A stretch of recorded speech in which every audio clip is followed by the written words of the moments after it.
ఒంగోలు నగర పాత్రికేయ మిత్రులందరూ కూడా ఉగాది విశ్వాసనామ శుభాకాంక్షలు, అలాగే రంజాన్ పండుగ శుభాకాంక్షలు కూడా జిల్లా కాంగ్రెస్ పార్టీ తరఫున మీ అందరికీ హృదయపూర్వకంగా శుభాకాంక్షలు తెలియజేస్తూ ఉన్నాం. మిత్రులారా, మీ అందరికీ తెలుసు, రాత్రి 29/3/2025 సంవత్సరం అంటే శనివారం రాత్రి ఒంగోలు నగర మున్సిపల్ కమిషనర్ గారి సారథ్యంలో దివంగత ఈ దేశ మాజీ ప్రధాని దేశ సమైక్యతను సమగ్రతను కాపాడటం కోసం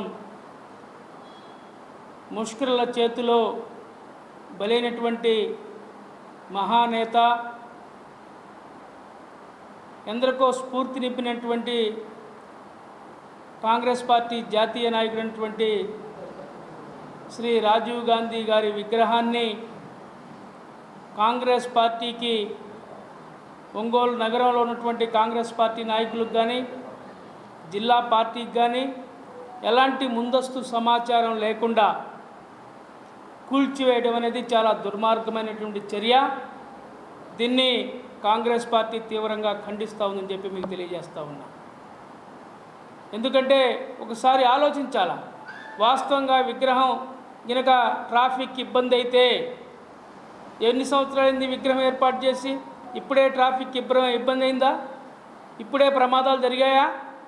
దీన్ని ఒకసారి ఆలోచించాల్సిన అవసరం ఉంది. మున్సిపల్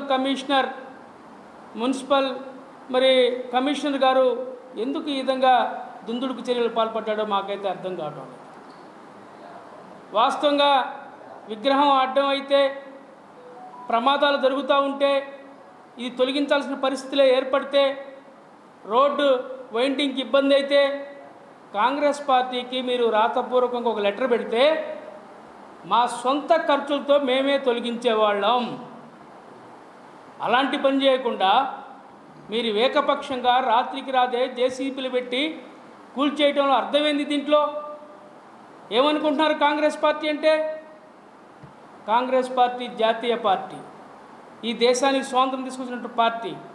ఈ రాష్ట్రంలో ఏదో బలహీనంగా ఉందని చెప్పి మీరు రెచ్చిపోతే మేము చూస్తూ ఊరుకోం. అది గుర్తుపెట్టుకోండి.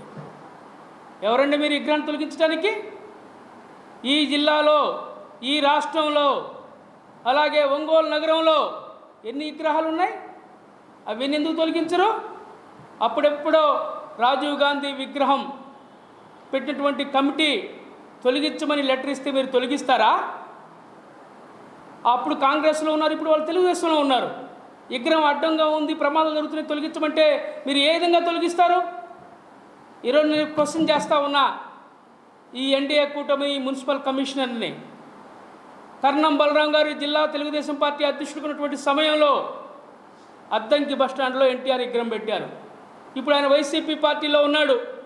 ఆయన ఆ కమిటీ ఒక లెటర్ ఇస్తారు, ఎన్టీఆర్ విగ్రహాన్ని తొలగించే దమ్ము మీ కమిషనర్కి, మీ పాలక వర్గానికి ఉందని చెప్పి అడుగుతూ ఉన్నా. అలాగే బాలినేని శ్రీనివాసరెడ్డి గారు వైసీపీ నాయకుడు, గతంలో మంత్రిగా పనిచేశాడు. ఆయన హయాంలో చర్చి సెంటర్లో మరి రాజశేఖర రెడ్డి గారి విగ్రహం పెట్టారు. ఇప్పుడు ఆయన జనసేన పార్టీలో ఉన్నాడు. ఆయన లెటర్ ఇస్తాడు, ఆ కమిటీ లెటర్ ఇస్తుంది, మీరు రాజశేఖర రెడ్డి గారి విగ్రహం మీద టచ్ చేసే దమ్ము మీకుందని చెప్పి మేము కాంగ్రెస్ పార్టీ తరఫున ప్రశ్నిస్తూ ఉన్నాం.